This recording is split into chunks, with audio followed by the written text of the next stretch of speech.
High বন্ধুরা, তোমরা সবাই কেমন আছো? আশা করছি তোমরা সবাই ভালো আছো। আবার চলে এসেছি নতুন একটা ভিডিও নিয়ে। তো এটা হচ্ছে আমাদের শিলংয়ের তৃতীয় দিন। আর আজকে আমরা হচ্ছে সকাল সকাল রেডি হয়ে আমরা যাচ্ছি হচ্ছে এমটিডিসি অফিস। এখান থেকে আমাদের ট্যাক্সি ধরতে হবে। এখানে দাঁড়ালেই ট্যাক্সি পাওয়া যায়, তো আমরা এখানে দাঁড়িয়েছি আর এখানে একটা ট্যাক্সি পেয়ে গেছি। আর এই ট্যাক্সিটা আমাদের নিয়ে যাচ্ছে হচ্ছে এমটিডিসি অফিস। তো অফিসে গেলাম আর ওরা কাগজে গাড়ির নাম্বার লিখে দিয়েছে। আজকের এমটিডিসি অফিসটা একটু ভিড় ছিল। আর তোমরা দেখতে পাচ্ছ এই মাউলিলং আর ডাউকি আমরা এখানে যাব। এখানে প্রায় 5টা জায়গা আছে। আমরা আজকের এই বাসে করে 5টা জায়গাতে ঘুরবো। হালমা ডাউকি যাওয়ার জন্য খুবই এক্সাইটেড, আর ওয়েদারটাও আজকের খুব ভালো। তো আমরা ডাউকির বাসে বসে গেছি। দেখা যাচ্ছে জার্নিটা কেমন হয়। আজকে বাসটাও সুন্দর। হ্যাঁ, আজকে বাসটা সুন্দর দিয়েছে। আমাদের বাসটা ছেড়ে দেবে, দেখা যাক কেমন আমরা। আমার পাশে যে মেয়েটা দাঁড়িয়ে আছে ওর নাম সোফিয়া। সোফিয়া হচ্ছে আমাদের গাইড। সে আজকে আমাদের সব জায়গাতে গাইড করবে। আমাদের বাস ছেড়ে দিয়েছে।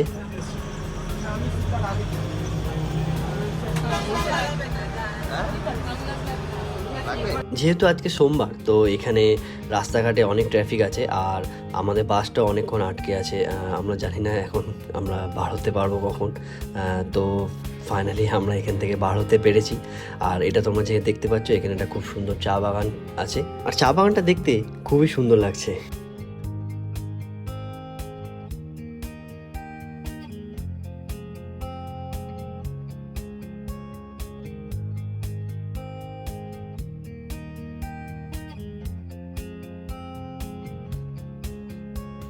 এই যে সালমা জানলার ধারে বসে বসে চারিদিকে ভিউটা এনজয় করছে।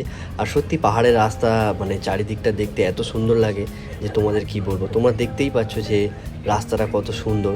আর রাস্তাটা সুন্দর, কিন্তু একটু পরে যে রাস্তাটা তোমরা দেখবে, রাস্তাটা সত্যি মানে তোমাদেরও ভয় লাগবে আই থিঙ্ক। এটাই সেই রাস্তা যেখানে সালমার খুব ভয় লাগছিল।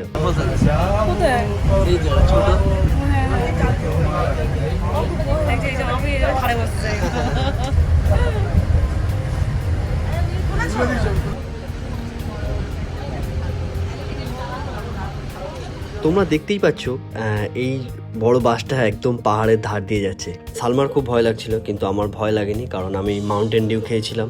এটা একটা জোক ছিল। আমারও একটু ভয় লেগেছিল, যেহেতু আমাদের বাসটা খুবই বড় ছিল আর রাস্তাটাও অতটা চওড়া ছিল না, সরু রাস্তা ছিল, একটু ভয় লেগেছিল। তো আমরা আমাদের প্রথম স্পটে চলে এসেছি। Okay, listen. So we have not to Malana and Dauki, but it's halfway to Malana and Dauki. So we'll take a break here, and also there's our first stop. There is the Rangain Canyon Valley viewpoint, and also we call this valley as the Maujini Lapetchanda viewpoint. Here the valley is deep, dark valley. So the entry fee is 20 per person, and time here will be 20 minutes. So when you order something for breakfast, you order it first because the order takes 10-15 minutes. After ordering, you can go to the valley and take it later. তো যেহেতু আমরা সকালে তেমন কিছু খাইনি, তো ওরা আমাদের বললো যে এখান থেকে তোমরা ব্রেকফাস্ট অর্ডার করবে। তো আমরা এখান থেকে একটা ম্যাগি অর্ডার করেছিলাম। প্রথমে অর্ডার দিলাম। অর্ডার দেওয়ার পরে আমরা ভিউ পয়েন্টের দিকে গেলাম আর এখান থেকে টিকিট কাটলাম। এখানে একটা ছোটো দোকান আছে, এই দোকানে টিকিট পাওয়া যায়। তো এখান থেকে টিকিট কাটলাম। টিকিট কাটার পরে আমরা এই যে ভিউটার দিকে যাচ্ছি। তোমরা দেখতেই পাচ্ছ কত লোক আছে এখানে। ভিড় ছিল, তো আমরা ওয়েট করলাম যে একটু খালি হওয়ার। তো ফাইনালি খালি হয়েছে। আর তোমরা যে দেখতেই পাচ্ছ যে ভিউটা অসাধারণ একটা ভিউ। আর এখানে মানে এই ভিউটা সত্যি মানে খুবই সুন্দর। আর তোমরা যে মেঘ দেখতে পাচ্ছ, এটা মেঘালয়, তো মেঘ তো থাকবেই, কিন্তু ফাইনালি আমরা যে পরিষ্কার আকাশটা দেখতে পেয়েছি, এটাই আমরা খুব হ্যাপি। আর তো আমরা এখানে ছোট ভিডিও, অনেক ছবি তুলেছি। আই থিঙ্ক ফেসবুকে সব পোস্ট করা আছে। আর এখানে তোমরা চাইলে মানে এদের ট্রেডিশনাল ড্রেস রেন্ট নিতে পারো, আর চাইলে ছবিও তুলতে পারো। আর তোমরা দেখতেই পাচ্ছ যে এখানে কিছু মহিলা এগুলো রেন্ট নিয়েছে। আর তো আমরা এখান থেকে বেরিয়ে আমরা যে ম্যাগিটা অর্ডার করেছিলাম, তো ওই ম্যাগিটা আমাদের সার্ভ করলো। আর তোমরা পিছনে দেখতে পাচ্ছ পাহাড়, আর এপারে আমাদের বাস হর্ন দিচ্ছে যে তোমরা সবাই চলে আসো। তো আমরা সবাই বাসে গিয়ে বসে পড়লাম আর বাসটা ছেড়ে দিল। ফের আবার পাহাড়ের ধার দিয়ে আমাদের বাস যাচ্ছে। আর সত্যি রাস্তাটা মানে ভয় লাগছিল, কিন্তু তারপরে আমাদের যে ড্রাইভারটা ছিল সত্যি খুবই ভালো ড্রাইভার ছিল, মানে খুবই সুন্দরভাবে আমাদের নিয়ে গেছে। আর সালমান একটু ভয় লাগছিল, সালমান আর ভয় লাগছে না, তোমরা দেখতেই পাচ্ছ। আর আমরা এখন যাচ্ছি হচ্ছে লিভিং রুট ব্রিজের দিকে। চারিদিকে সবুজ আর গাছপালা, পাহাড় দেখতে দেখতে আমরা পৌঁছে গেছি হচ্ছে লিভিং রুট ব্রিজের কাছে। Rewai village. So here is a living root bridge. So this living root bridge is a single living root bridge. And it's also a man-made bridge. And this single living root bridge is connected between the Rewai village and the Nawat village. So the entry fee is 40 per person and the time here will be 45 minutes. So now we have to walk 10 minutes down. So we'll spend like 20-25 minutes in the Living Root Bridge and another 10 minutes up while returning. So total will be 45 minutes. So now you need to follow me to the Living Root Bridge. তারপর Sophia আমাদেরকে guide করে living root ব্রিজের দিকে নিয়ে যাচ্ছে। এখানে সালমা তার এখানকার ফেভারিট ফলটা কিনেছে। 10 মিনিট আমাদেরকে হেঁটে নিচে যেতে হবে, তাই তো সালমা? এখানে তোমরা যে আওয়াজটা শুনতে পাচ্ছ এটা একটা পোকার আওয়াজ। এটা প্রায় সব জায়গায় এই আওয়াজটা আমরা শুনতে পাচ্ছিলাম। চলো সালমা। সালমা একটা লাঠি নিয়ে নিয়েছে।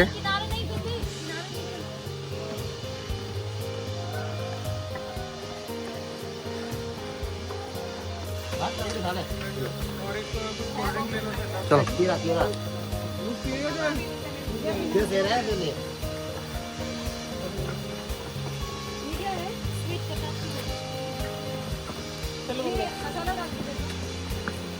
এখান থেকে আমরা টিকিট কাটলাম। আমরা চলে এসেছি লিভিং রুট ব্রিজে। আর তোমরা দেখতেই পাচ্ছ ভালোই ভিড় আছে। আমরা ভেবেছিলাম যে আজকে মানডে তো খালি থাকবে, কিন্তু না, এখানে মানডেতেও ভালো ভিড় হয়। এখানে অনেক ট্যুরিস্ট আসে। তোমরা দেখতেই পাচ্ছ যে ভালোই ভিড় আছে ব্রিজের ওপরে, সবাই ছবি তোলাতে ব্যস্ত।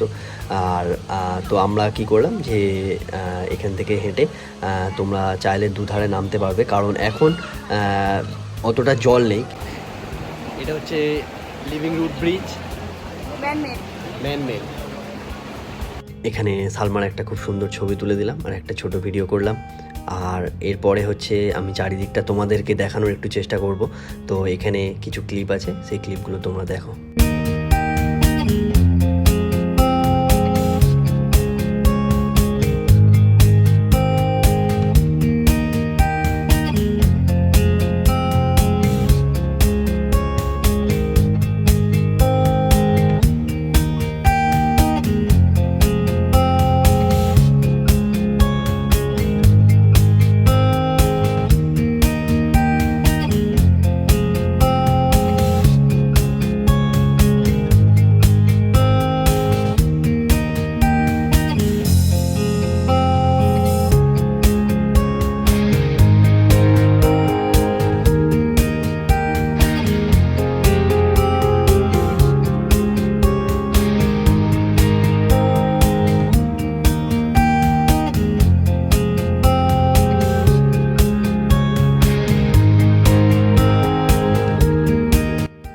আমাদের লিভিং রুট ব্রিজ ঘোরা কমপ্লিট। আমরা দুই ধারেই ঘুরেছি। এখন আমাদের যেতে হবে হচ্ছে ওপরের দিকে।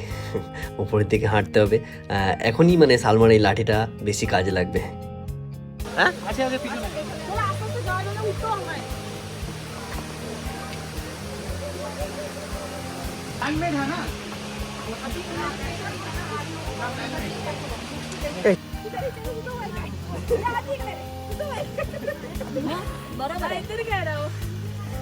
আর হাঁটবে। সালমা হেঁটে হেঁটে অনেকটাই ক্লান্ত হয়ে গেছে, তোমরা দেখতেই পাচ্ছ। এখন সিঁড়িতে উঠছে, লাঠিটা রেখে দিয়েছে লাঠির জায়গায়। সালমা হেঁটে হেঁটে ক্লান্ত হয়ে গেছে।